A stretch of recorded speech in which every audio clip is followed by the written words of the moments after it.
The Australian Council for the Arts is the Arts Council, which is the Australian Government's arts funding and advisory body.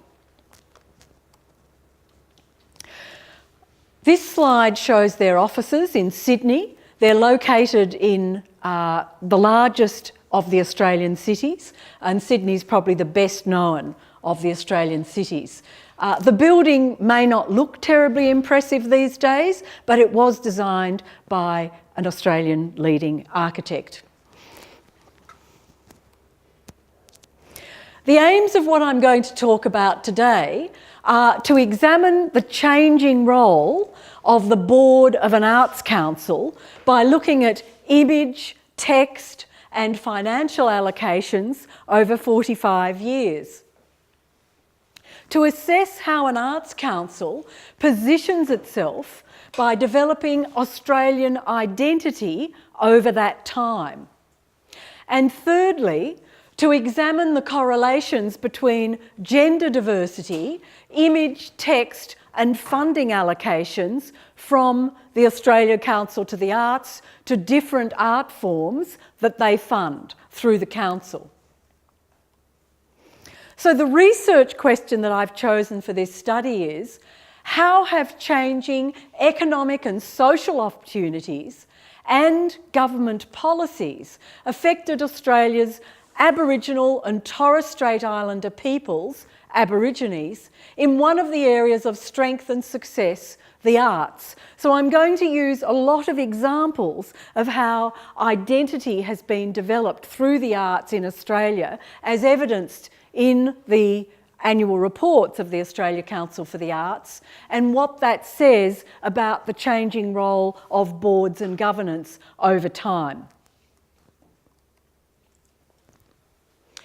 Here are some images from the annual reports. You can see an Aboriginal singer on this side here. In the centre, an Aboriginal painting a bark piece, which is going to be a shield, and on the left, a basket weaver.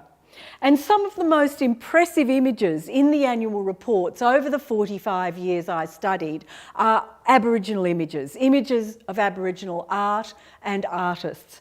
As you'll see from some of the examples I show you, when we look at the Western images of art and artists, they're just not as magnificent.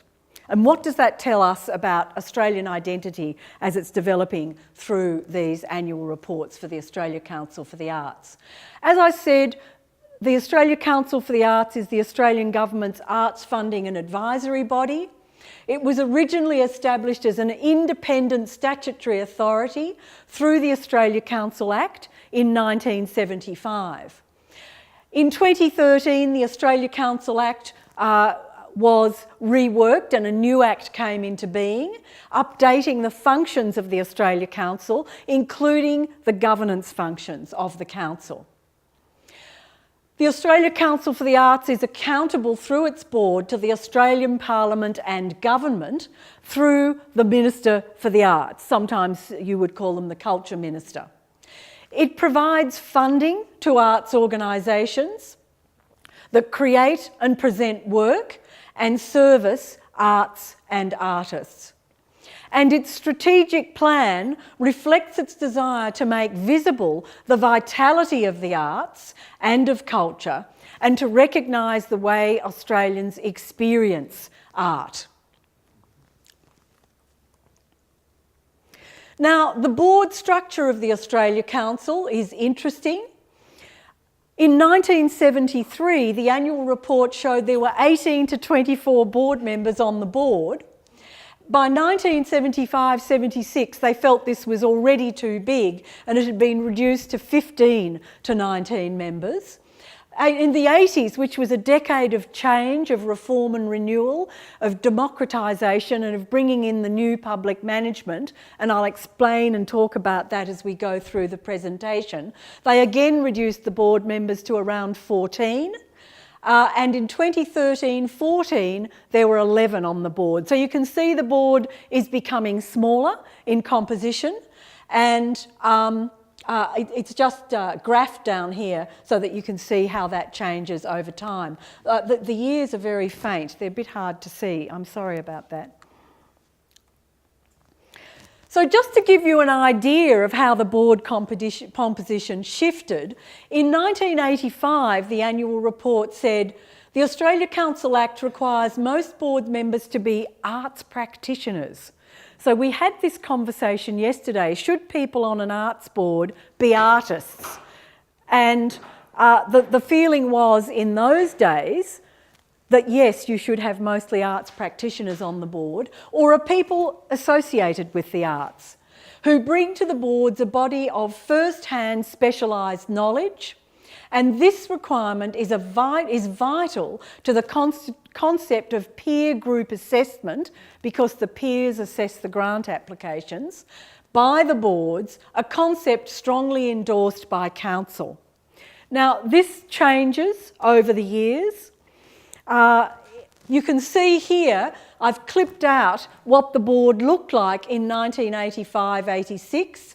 It was comprised of people who sat on the art form board, so you've got the big board, which is the board of the council, and under that, the art form boards of the different art forms, design arts, crafts, community art. Interestingly, the Aboriginal Arts Board was there from the beginning, and so on and so forth in the different art forms. And there's been some shift in those art forms over time, so that back in the 80s we didn't have multimedia or new media arts. That's appeared later on. But we do have community arts, which did appear in that decade. It wasn't there from the beginning in the early 1970s, from 73.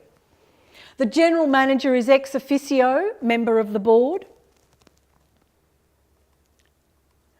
Now, by 2013, and this clip from the annual report shows you how the board membership had changed. Now, its membership comprises a range of expertise across. Artistic practice is still there, but not artists, interestingly, designated as such. Arts management, business, management, public policy, corporate governance, administration, regional issues, so it still has to have a representation from around Australia, gender, multiculturalism and Indigenous community participation in the arts. So the Aboriginal people, sometimes called Indigenous peoples in Australia, have always been on the board right from 1973. So that's very interesting when we look at the identity that Australia Council is seeking to form through the Australia Council for the Arts, as evidence in those annual reports. Finance, philanthropy, that's new. Getting your money from somewhere other than the Australia Council for the Arts, legal affairs, corporate strategy and research. So it's become a much more skills-based board, a smaller board, as we saw in that earlier slide. And of course it talks here about how the Council has the legal mandate to direct what goes on in the Australia Council for the Arts, through authority, accountability, stewardship, leadership, direction and control of the organisation. So none of those things were there in 1973. It was a little bit like a museum, where museums were a group of curators who managed individual collections and who came together as collecting peers, if you like, or research peers in museology, and they didn't really see themselves as part of an organisation that needed to be managed. The Australia Council in 1973 was a little bit like that. So also in the 2013 annual report, the structure of the Australia Council is visualised in an interesting way. You've got the Office of the CEO with corporate resources down the bottom, clearly important, how much money and people you have. And then the three things that the office does: grants, arts strategy and arts infrastructure. And in the centre, Aboriginal and Torres Strait Islander arts. So they are seen as being central to what the Australia Council for the Arts does. That was certainly true right back in 1973, although it wasn't visualised like that. I mean, clearly annual reports were almost manually typed in those days. They didn't have the facilities to do this. But the centrality of Aboriginal arts to the Australian identity and how that's developed has been a very interesting function from a governance perspective. Here again are some of the Aboriginal images. On the right, you've got an Aboriginal man in traditional dress with a grass skirt, as it were, with 4 white Australian children, and the message there is that the Aboriginal artists are disseminating their knowledge and sharing their knowledge with the non-Aboriginal community. They're educating the next generation, and this comes through quite a lot in images and text in the annual reports. And over here, a woman from the Bangarra Dance Theatre, the Aboriginal contemporary dance theatre based in Sydney, established in the late 80s or early 90s, which has become quite a force and a major performing arts organisation funded by the Australia Council for the Arts. So what did I do in this study and how did I obtain my data? So it's a single case study, of course, and that's got strengths and weaknesses. You can get deep, rich material from a single case study, but clearly I can't generalise to other arts councils or other cases in the arts generally. I looked at content analysis. There's around 7,000 plus pages of content consisting of images in the annual reports, predominantly but not only photographs, text, the lines of text in the annual report, and the financial allocations, who the Australia Council gives its money to, which art forms get the most money. I also looked at the covers of the annual reports, and these are very interesting because some annual reports had no cover image, some had Aboriginal images, and some had non-Aboriginal images. So we'll have a look at what that tells you about Australian identity and how image can contribute to that.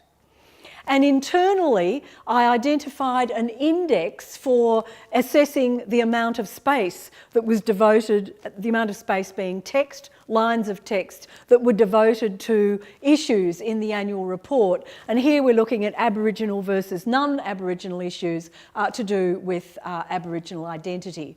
And I took as my guide in developing the index a 1988 article by Tinker and Niemark on gender in annual reports at General Motors in the United States. And that was I think about a 50-year study looking at those annual reports. A very, very interesting study, and happy to share that article with you if you'd like.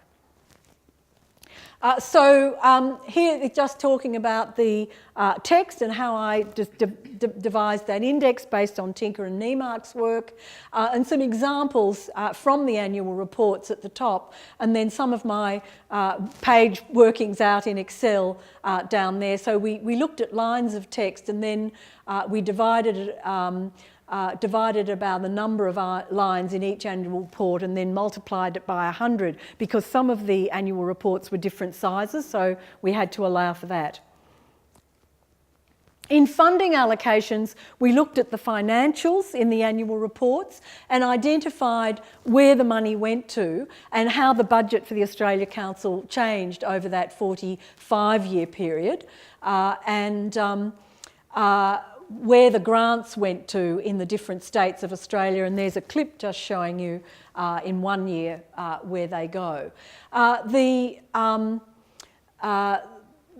money that went to the Aboriginal arts is very clear because Aboriginal arts was established right from 1973 and has been an art form in existence right through to today.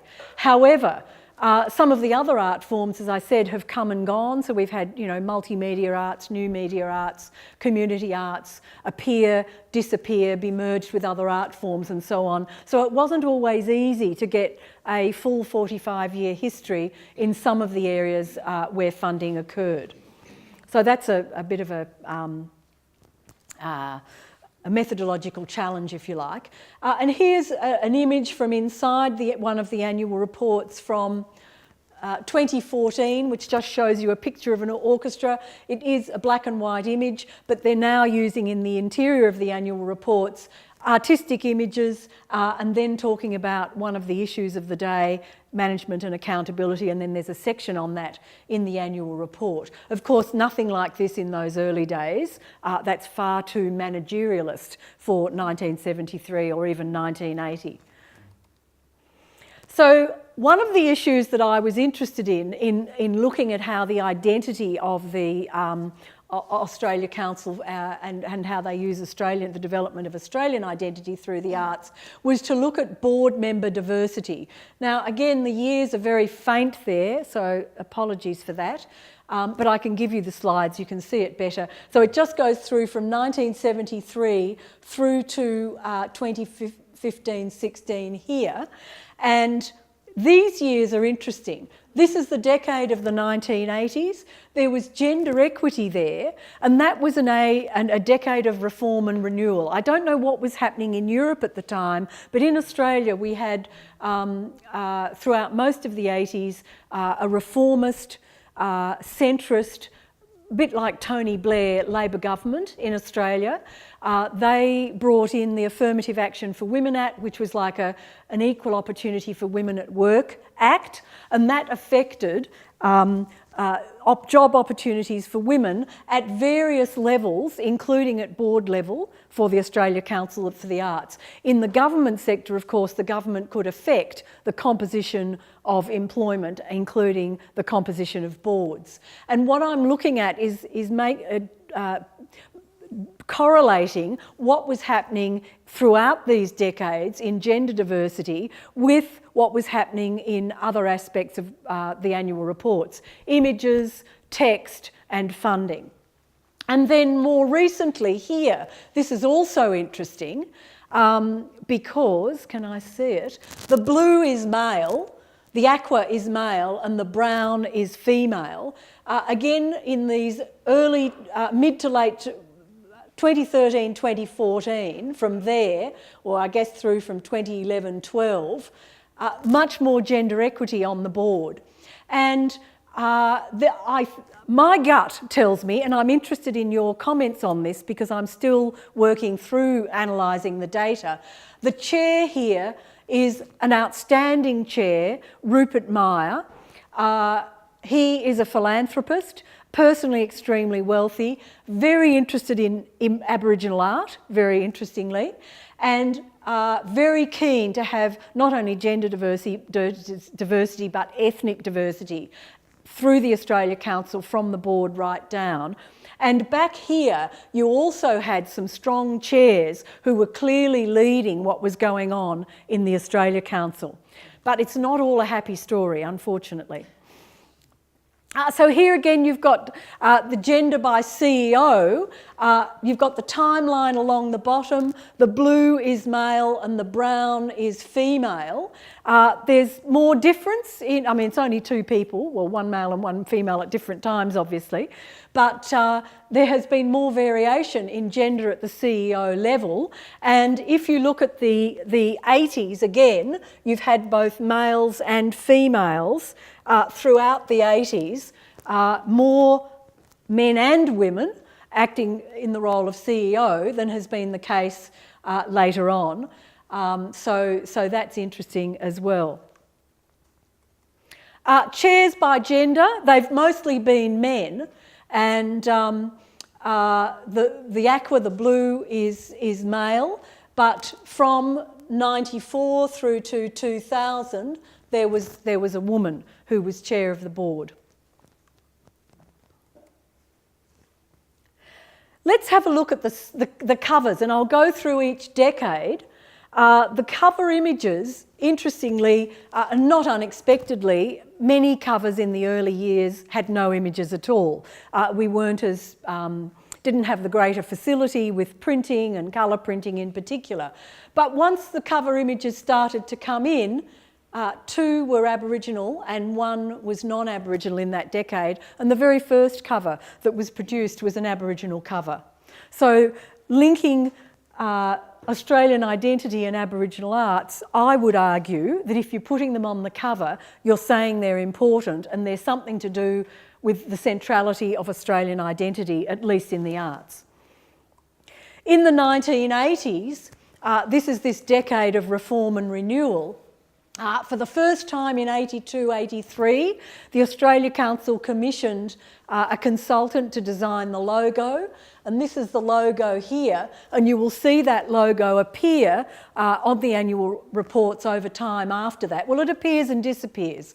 It's there, you can barely see it. It's there in black and white for 86, 87, 88, 89. So here we've got an Aboriginal man with 3 non-Aboriginal people. They're all artists.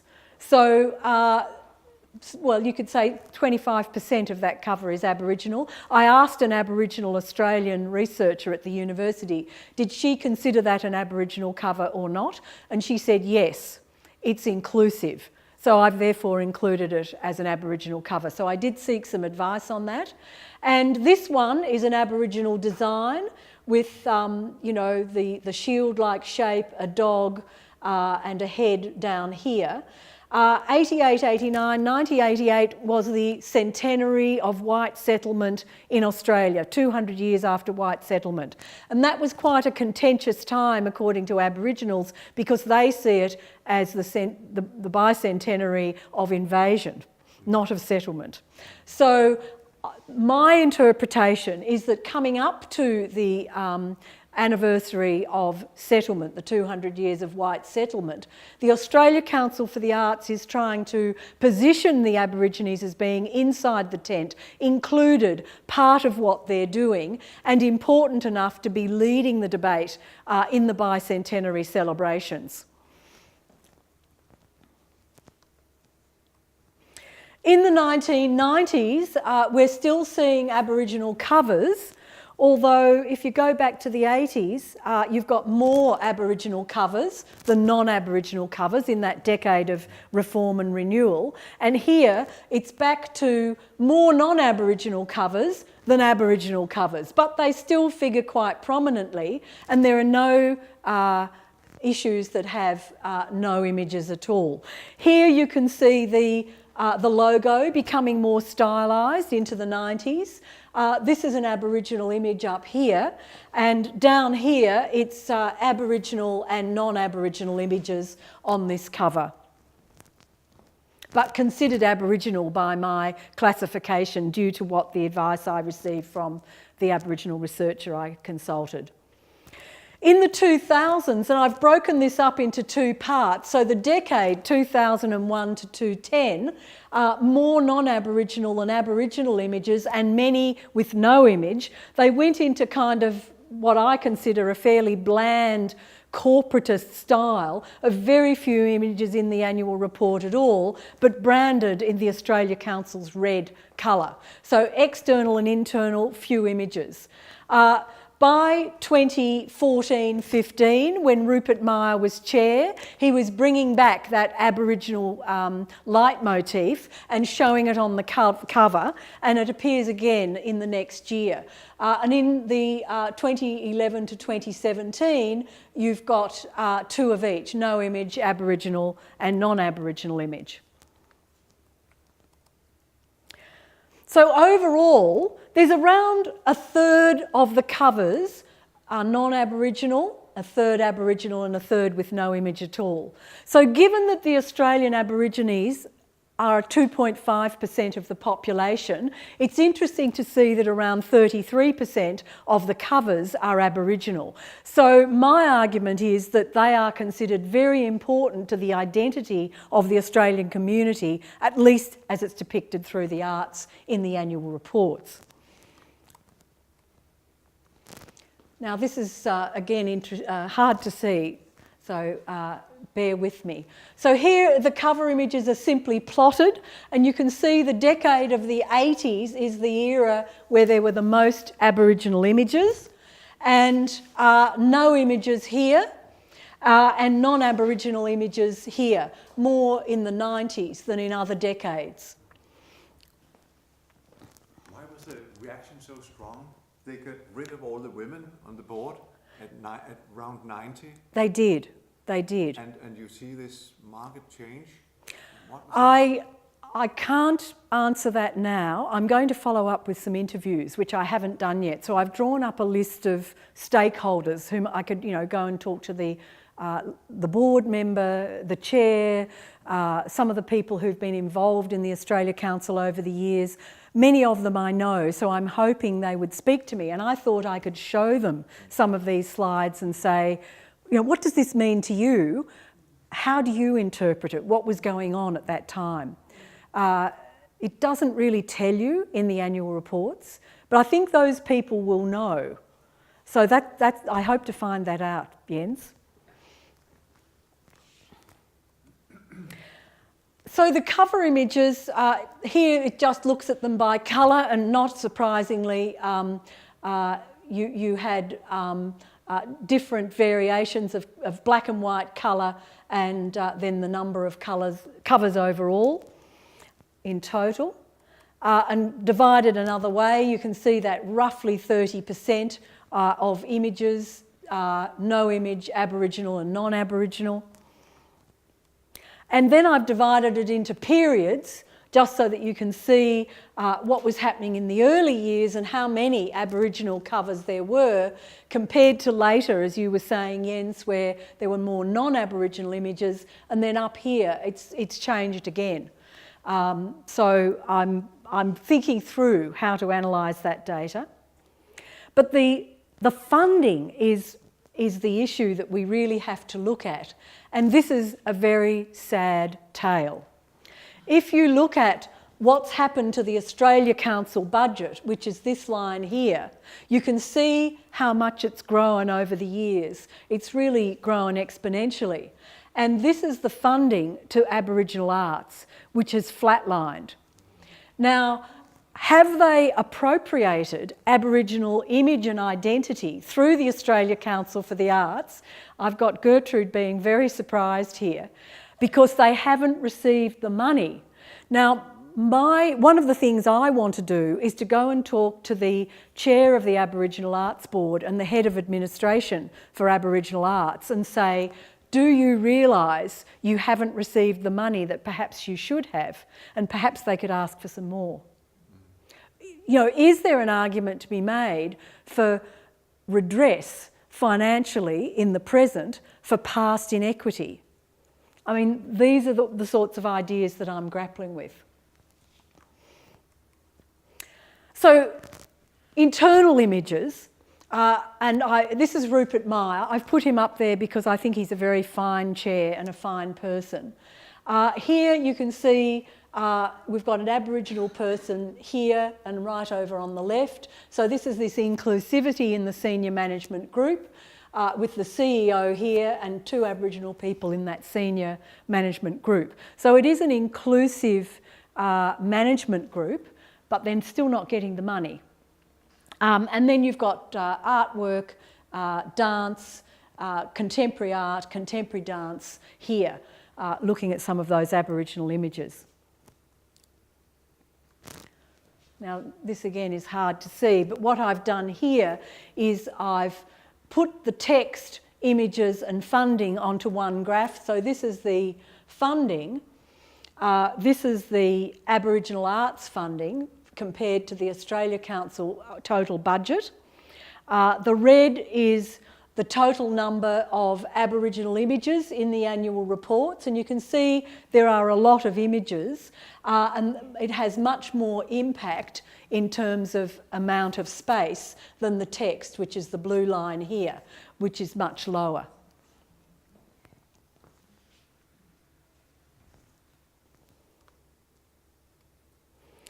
So, in conclusion, these are all Aboriginal images. From my perspective, I find these very dramatic, particularly this central one. The feeling I get on looking at the Aboriginal images is because the Australia Council had a lot to do with creating the Aboriginal arts industry. So they have done a lot for Aboriginal arts, and they've funded things over many years, but perhaps not enough. And not equitably, possibly, depending on how you interpret the data. But when I look at the Aboriginal images in the annual reports, it seems to me they're trying to explain to a non-Aboriginal community the importance of Aboriginal arts.